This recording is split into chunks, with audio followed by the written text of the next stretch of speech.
Hello तो दोस्तों, आज हम वेक्टर डिस्कस करने आ गए फिर। और वेक्टर में बहुत ही important topic multiplication of vector. पहले हमने एडिशन सब्ट्रैक्शन बहुत कुछ कर लिया, आज important topic multiplication of vector को डिस्कस करने आ गए। तो मेरा नाम है शेब हसन, आपका प्यारा सा चैनल केमिस्ट्री वाला। तो चलिए टॉपिक को करते हैं शुरू। क्या है मल्टीप्लिकेशन ऑफ वेक्टर? अभी मल्टीप्लिकेशन ऑफ वेक्टर का मतलब है यानी वेक्टर को मल्टीप्लाई करना। तो इसके तीन टाइप हैं। कौन से टाइप हैं पहले उनको लिख लेते हैं और फिर आज जो हमने मेन टॉपिक डिस्कस करना है वो हमारा क्या है, स्केलर प्रोडक्ट है। क्या है? Scalar product. और दूसरे लेक्चर में हम उसकी इंपॉर्टेंट पॉइंट्स डिस्कस करेंगे और फिर वेक्टर प्रोडक्ट पे आ जाएंगे। ये आ गया मल्टीप्लिकेशन ऑफ वेक्टर। पहला टाइप इसका क्या है, scalar into vector. Scalar into vector, तो ये हमेशा क्या आएगा, स्केलर ही आएगा। ये याद कर लें, ठीक है। जब स्केलर वेक्टर से मल्टीप्लाई होगा तो हमेशा क्या आएगा, स्केलर ही आएगा। एग्जांपल ले ले, लेट से हमारे पास कोई वेक्टर, एक्स की एग्जांपल ले रहा हूँ। किसकी? इसकी। हमारे पास कोई वेक्टर है a, 3i cap plus 4j cap plus 2k cap. Let से ये हमारे पास क्या है, ये बल्कि ये स्केलर नहीं आएगा, बल्कि क्या आएगा, वेक्टर आएगा। स्केलर इनटू वेक्टर क्या आएगा हमेशा, और स्केलर इनटू वेक्टर क्या आएगा हमेशा, वेक्टर ही आएगा। लेट से हमारे पास ये क्या है, क्या है, ए वेक्टर है। अब अगर मुझे इससे कोई मल्टीप्लाई करना है किसी भी स्केलर को, स्केलर का मतलब क्या है, यानी किसी मैग्नीट्यूड को मल्टीप्लाई करना है। यानी स्केलर में तो सिर्फ मैग्नीट्यूड ही होता है। लेट से 2 है तो वो एक स्केलर ही है। तो मैं क्या करूँगा, इससे अगर मैं 2 को मल्टीप्लाई कर दूँ ऐसे, प्लस 2k कैप, अभी मल्टीप्लाई कर दें सीधा सीधा अंदर, तो ये 2 3 ज़ा 6 i कैप प्लस 2 4 ज़ा 8 j कैप प्लस 2 2 ज़ा 4k कैप। ये हमारे पास क्या आ गया, ये इसकी मल्टीप्लिकेशन आ गई। जब हमने इसको 2 से मल्टीप्लाई किया, इस वेक्टर को हमने 2 से मल्टीप्लाई किया तो हमारे पास आंसर ये आया। अभी मुझे बताएं कि ये आंसर वेक्टर है कि नहीं? बिल्कुल वेक्टर है, बस इसका मैग्नीट्यूड चेंज हुआ है। यानी एक्स डायरेक्शन में, वाई डायरेक्शन में और जेड डायरेक्शन में इसका मैग्नीट्यूड चेंज हुआ है, लेकिन है तो वेक्टर ही। इसलिए जब भी स्केलर को वेक्टर से मल्टीप्लाई करते हैं तो क्या आता है, स्केलर आता है। इस तरह कोई भी एग्जाम्पल ले लें, यानी अगर उसको किसी भी स्केलर यानी किसी भी नंबर से मल्टीप्लाई करेंगे तो वो क्या रहेगा, हमारे पास वेक्टर ही रहेगा, उसमें कोई तब्दीली आने वाली नहीं है। यानी ये इंपॉर्टेंट नहीं है, बस इसको आपको ये बात पता होनी चाहिए कि जब स्केलर वेक्टर से मल्टीप्लाई होता है तो क्या आता है, वेक्टर आता है। अब ये दूसरी बात वो इंपॉर्टेंट है, क्या है कि जब वेक्टर इनटू वेक्टर आ जाए, यानी वेक्टर इनटू वेक्टर करें तो स्केलर आ जाए, आंसर क्या आ जाए, स्केलर आ जाए, तो हमारे पास इस तरह की मल्टीप्लिकेशन को क्या कहते हैं, स्केलर प्रोडक्ट कहते हैं। क्या कहते हैं, स्केलर प्रोडक्ट कहते हैं। क्यों स्केलर प्रोडक्ट कहते हैं? क्योंकि इसका जो हमारे पास मल्टीप्लिकेशन का आंसर आ रहा है वो स्केलर आ रहा है। यहाँ इसको, इसका दूसरा नाम क्या है, डॉट प्रोडक्ट। क्या? Dot product. ओके, ये दो टाइप हो गई, ठीक है। ये इसको समझेंगे डिटेल में। ओके, तीसरी टाइप, अगर वेक्टर को वेक्टर से ही मल्टीप्लाई कर दें और हमारे पास वेक्टर आंसर आ जाए, क्या आ जाए, वेक्टर आंसर आ जाए, तो इस तरह की प्रोडक्ट को क्या कहते हैं, वेक्टर प्रोडक्ट। क्या? Vector product. या इसको दूसरा नाम इसका क्या है, क्रॉस प्रोडक्ट। क्या है दूसरा नाम इसका, क्रॉस प्रोडक्ट। अब इसको रिप्रेजेंट कैसे करते हैं? लेट से दो वेक्टर ए हैं, ए, अगर मुझे इसके दो वेक्टर ए और बी हैं और उनका मुझे क्या फाइंड करना है, डॉट प्रोडक्ट या स्केलर प्रोडक्ट फाइंड करना है, तो मैं लगाऊंगा ए डॉट बी और तीसरा वेक्टर, तीसरा एक आ जाएगा आंसर सी। अब इस पर ये साइन नहीं लगाएंगे क्योंकि ये आंसर क्या आना है, स्केलर आना है, और स्केलर का डायरेक्शन नहीं होता तो ये हमारे पास सी ही रहेगा। अब लेट से दो वेक्टर हैं जिनको मुझे क्या करना है, क्रॉस प्रोडक्ट करनी है। यहाँ वेक्टर प्रोडक्ट करनी है तो मुझे क्या लगाना पड़ेगा, क्रॉस लगाना पड़ेगा। और क्या लगाऊंगा, b vector is equal to, तो ये सी वेक्टर आएगा, इस पे सी वेक्टर लगाना पड़ेगा। क्यों? क्योंकि जो इसका आंसर आ रहा है वो क्या आ रहा है, वेक्टर आ रहा है, और वेक्टर पे ये साइन लगाना लाजमी है। तो ये होती है वेक्टर प्रोडक्ट या स्केलर प्रोडक्ट। और ये हमारे पास स्केलर इनटू वेक्टर, जो वेक्टर आता है ये इंपॉर्टेंट नहीं है, ये आपको इतनी बात पता होना चाहिए। उसके बाद ये दो इंपॉर्टेंट है, आज हम डिस्कस करेंगे किसको, इस चीज़ को, स्केलर प्रोडक्ट को डिस्कस करते हैं डिटेल में। तो चलिए बिल्कुल वक्त ज़ाया नहीं करेंगे और किसको डिस्कस करने चले जाएंगे, किसको, स्केलर प्रोडक्ट। क्या? Scalar product. तो हेडिंग लगाइए स्केलर प्रोडक्ट की।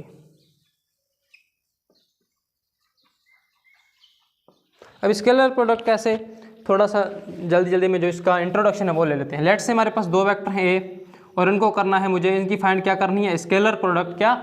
Scalar product. तो इनका मैग्नीट्यूड जो आएगा वो किसके बराबर आएगा, मैग्नीट्यूड ऑफ ए इंटू, या इसको मैग्नीट्यूड ऐसे भी रिप्रेजेंट कर सकते हैं, ए बी कोस थीटा। यानी अगर दो वेक्टर को हम उनकी स्केलर प्रोडक्ट फाइंड करते हैं तो उनका जो आंसर आएगा वो ये आएगा, उनका मैग्नीट्यूड किसके बराबर आएगा, इसके बराबर आएगा। अभी मुझे बताएं, चलो ठीक है बाद में बात करते हैं, लेकिन दो वेक्टर हैं उनको मैं मल्टीप्लाई किया, कौन सी फाइंड की मैंने, स्केलर प्रोडक्ट फाइंड की, तो आंसर क्या आना चाहिए, ये आना चाहिए, इसके बराबर आना चाहिए। ठीक है, यानी यहाँ पर ए क्या है, मैग्नीट्यूड ऑफ ए वेक्टर, यानी डायरेक्शन नहीं, सिर्फ मैग्नीट्यूड ऑफ ए वेक्टर, और बी क्या है, magnitude of b vector. Okay, और ये थीटा क्या है, इधर थीटा किसको रिप्रेजेंट कर रहा है, थीटा उन वेक्टर को, जो थीटा क्या रिप्रेजेंट कर रहा है कि एंगल, अभी हम क्या कर रहे हैं, ए क्रॉस बी कर रहे हैं, तो हम कहेंगे angle from a vector to b vector taken in anti clockwise direction. बताता हूँ, ये आपको बात थीटा वाली समझ में नहीं आएगी, मैं इस चीज़ को रिप्रेजेंट करूँगा यानी बताऊँगा। ठीक है, थीटा क्या है, angle from A to b in anti clockwise direction, from A to b in anti clockwise direction. ये थीटा वाली बात अगर आपको समझ में नहीं आती तो डायग्राम से बिल्कुल क्लियर हो जाएगी। ठीक है, ये बात आपको पता होनी चाहिए कि जब a cross a dot b करते हैं तो हमारे पास क्या आता है, magnitude of A into magnitude of b और कोस थीटा। थीटा क्या है, angle from A to b, angle from A to b taken in anti clockwise direction. Okay, ये इसका छोटा सा तारुफ हो गया। ओके, अब हम बनाते हैं डायग्राम और इस चीज़ को क्रिस्टल क्लियर करते हैं। क्या करते हैं, क्रिस्टल क्लियर। देखें हमारे पास ये ए वेक्टर है, कौन सा वेक्टर है, ए वेक्टर, और ये हमारे पास क्या है, बी वेक्टर, और इन दोनों के दरमियान एंगल बन रही है कितनी, थीटा। कितनी एंगल बन रही है, थीटा एंगल बन रही है। अब अगर मुझे क्या करना है, ए डॉट बी करना है तो मैं क्या करूँगा, magnitude of a magnitude of b और कोस थीटा। अब इधर से आपको समझ में आना चाहिए कि जो थीटा है वो कौन सा थीटा है, angle from A to b taken in anti clockwise direction. ये डायरेक्शन कौन सा है, एंटी क्लॉकवाइज डायरेक्शन है। देखें ए और बी के दरमियान एंगल तो बाहर वाली भी बन रही है, कौन सी एंगल बन रही है, ये एंगल भी तो बन रही है ना, ये वाली, ये ऐसे एंगल भी तो बन रही है, लेकिन हमने कौन सी लेनी है, angle between a and B taken in anti clockwise direction, और एंटी क्लॉकवाइज डायरेक्शन तो यही होता है, ये वाला, तो ये थीटा बनेगी, तो हम इधर क्या पुट कर देंगे, थीटा पुट कर देंगे। अभी आपको बात क्लियर हुई कि ये थीटा कौन सा लेना है, angle from A to b. जब हम ए इंटू बी कर रहे हो, जब हम ए इंटू बी कर रहे हो तो थीटा वो लेना है जो ए से बी की तरफ जाता हो लेकिन एंटी क्लॉकवाइज डायरेक्शन में। देखें ये डायरेक्शन तो क्लॉकवाइज हो जाएगा, लेकिन हमने किस डायरेक्शन में लेना है, एंटी क्लॉकवाइज डायरेक्शन में, तो एंगल कौन सी बनेगी, ये जो हमने इधर पुट कर दी। अभी आपको बात समझ में आ गई। ओके, अब मुझे देखें, अभी और बात इस थीटा को और क्लियर करेंगे। लेट से हमारे पास है बी क्रॉस है, क्या बी डॉट ए, तो बी डॉट ए है, तो अब हम क्या करेंगे, मैग्नीट्यूड ऑफ बी और magnitude of A into cos. अब थीटा कौन सा लेंगे, कौन सा थीटा लेंगे, ये लेंगे कि बाहर वाला लेंगे। देखें इन दोनों के दरमियान तो थीटा ये बन रहा है, लेकिन कौन सा लेंगे, अभी क्या कर रहे हैं, बी टू ए कर रहे हैं, तो angle from b to a taken in anti clockwise direction, angle from b to a taken in opposite anti clockwise direction. अब देखें ई सी बी से ए की तरफ ये एंगल भी बन रही है और बी से ए की तरफ बाहर वाली एंगल भी बन रही है, लेकिन मुझे बताएं एंटी क्लॉकवाइज डायरेक्शन में कौन सी एंगल बन रही है, फ्रॉम बी टू ए, बिल्कुल ये एंगल बन रही है। बी से चले हम और इधर तक आए तो ये कौन सा डायरेक्शन है, एंटी क्लॉकवाइज डायरेक्शन है।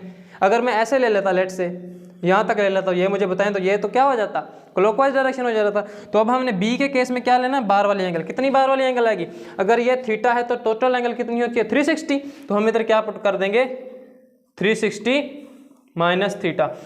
बस वो अभी देखें वो एंगल लेनी है। अगर मैं A cross B, A dot B कर रहा हूँ तो एंगल ले from A to B take in anti clockwise direction, और अगर मैं बी डॉट ए कर रहा हूँ तो take the theta from b to a in anti clockwise direction, और बी से ए की तरफ ये भी एंगल बन रहा है और बाहर वाला एंगल भी बन रहा है। तो ये तो था क्लॉकवाइज डायरेक्शन में, तो एंटी क्लॉकवाइज डायरेक्शन में बाहर वाला बन रहा था, बाहर वाला एंगल कितना बन रहा था, 360 माइनस थीटा, तो मैंने इधर कर दिया पुट।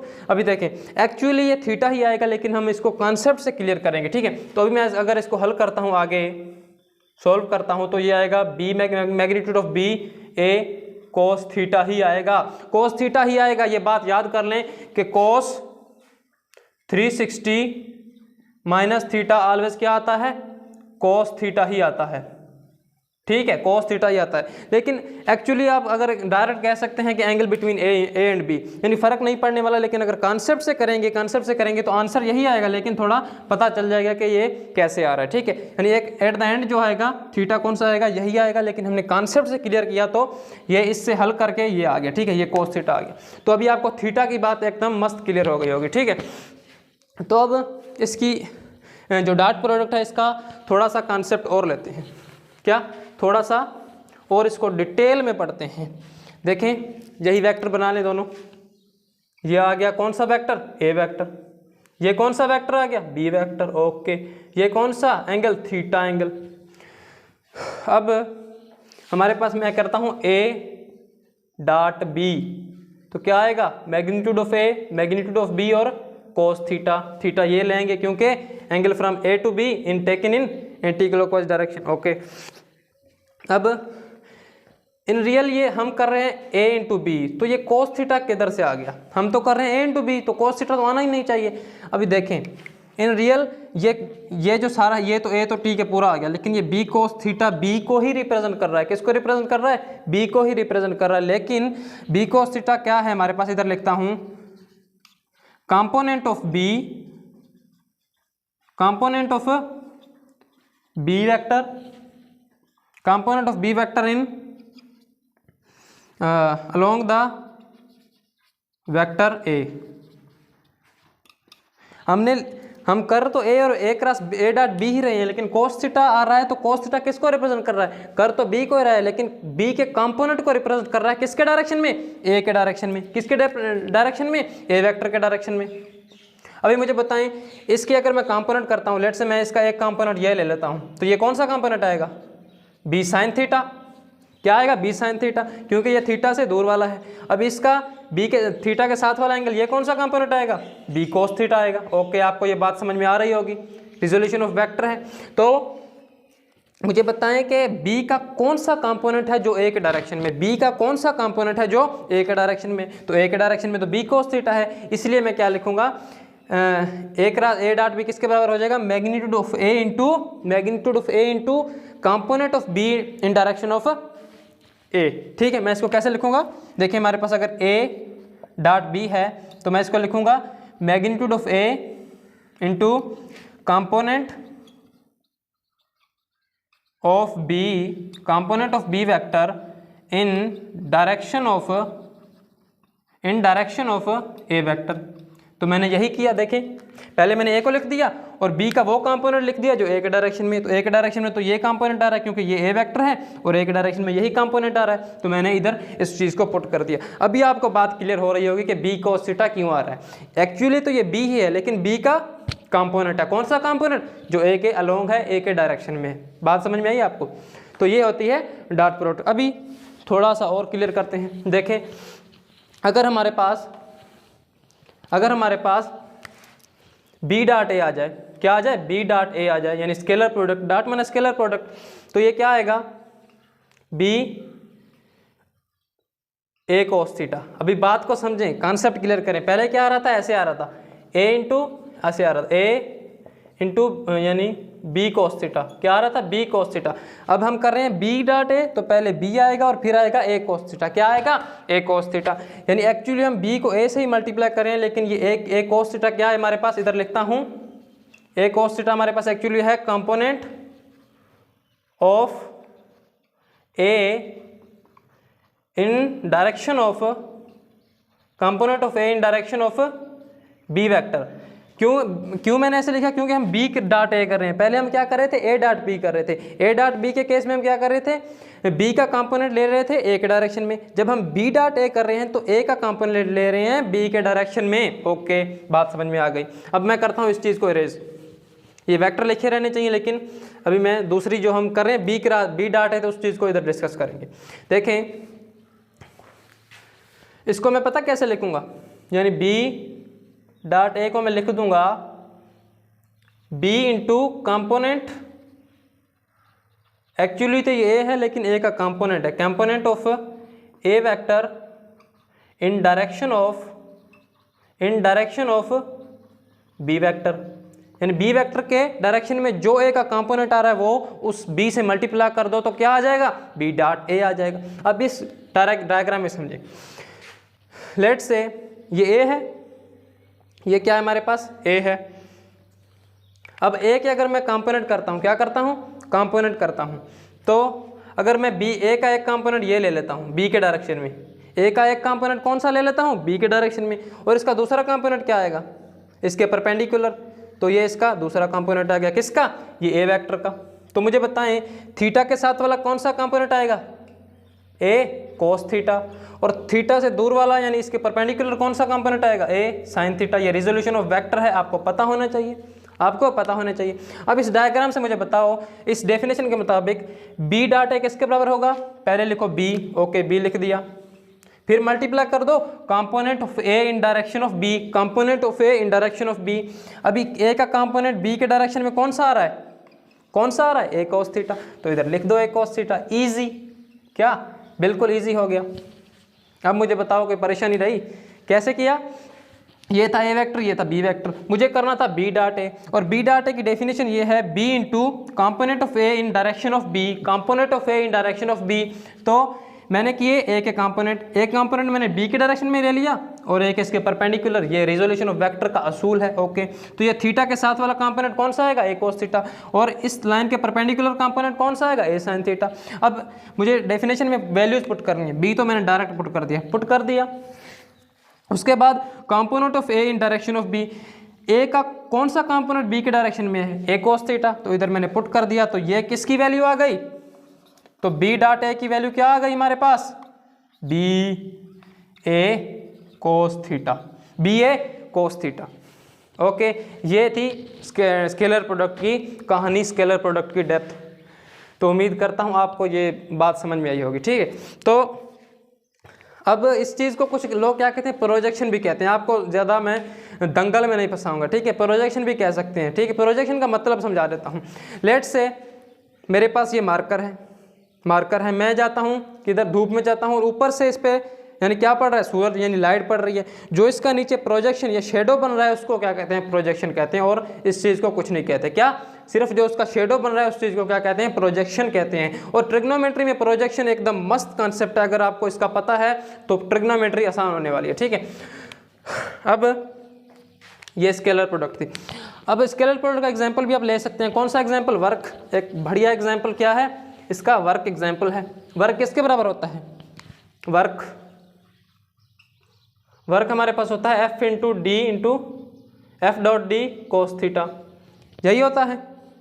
एफ क्या है, मैग्नीट्यूड ऑफ फोर्स, डी क्या है हमारे पास, डी हमारे पास डिस्प्लेसमेंट है, और कोस थीटा यानी वो जो theta from A to b या फ्रॉम एफ टू डी, क्योंकि इधर एफ और डी है, ओके।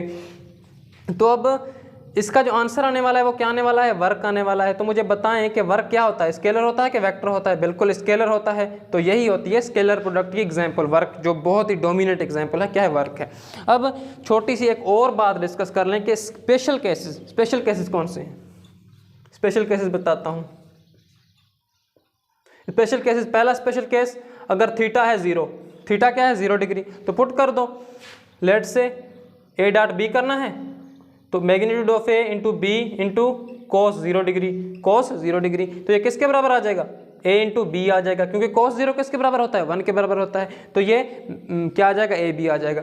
और दूसरा इसका स्पेशल केस, अगर थीटा क्या है हमारे पास 90 डिग्री है, ये इंपॉर्टेंट है, थीटा क्या है 90 डिग्री है, तो क्या करेंगे, ए डॉट बी करेंगे, तो magnitude of A into B into cos 90, और कोस 90 क्या होता है, हमेशा पता है 0 होता है, तो अगर 0 इससे मल्टीप्लाई होगा तो ये क्या आ जाएगा, सारा 0 आ जाएगा, यानी बिल्कुल मिनिमम हो गया, 0 आ गया। अगर तीसरा केस लें तो थीटा अगर मैं लेता हूँ 180 डिग्री, कितनी डिग्री, 180 डिग्री, तो जब मैं इसकी ए डॉट बी करूँगा, A into B into cos 180 degree, और कोस 180 डिग्री क्या होता है, -1 होता है, तो ये हमारे पास क्या आ जाएगा, माइनस में ए बी आ जाएगा। तो अब आपको ये स्पेशल केसेस भी क्लियर हो गए होंगे। अब मुझे बताएं, स्पेशल केस कोई ज़्यादा बड़ा कॉन्सेप्ट नहीं है, अगर आपको ट्रिग्नोमेट्री का पता है तो वैल्यू 270, 360 पुट करते जाएं, और आपको जितने मर्जी के स्पेशल केसेस बनाने तो बन जाएंगे, ठीक है। यानी ये इतना कॉन्सेप्चुअल नहीं है, अगर आपने 10th की ट्रिग्नोमेट्री एकदम मस्त पढ़ी है, ठीक है। तो आज का लेक्चर करते हैं वाइंड अप, लेकिन स्केलर प्रोडक्ट पे और भी एक लेक्चर आएगा जिसमें इंपॉर्टेंट पॉइंट्स डिस्कस करेंगे, जैसे ऑर्थोगोनल यूनिट वेक्टर की स्केलर प्रोडक्ट क्या होती है। तो ये तो स्केलर प्रोडक्ट मैंने जो भी आपको समझाया समझ में आ गया होगा। तो इस लेक्चर को करते हैं वाइंड अप। तो नेक्स्ट लेक्चर तक ओके बाय, थैंक्स, पढ़ते रहिए।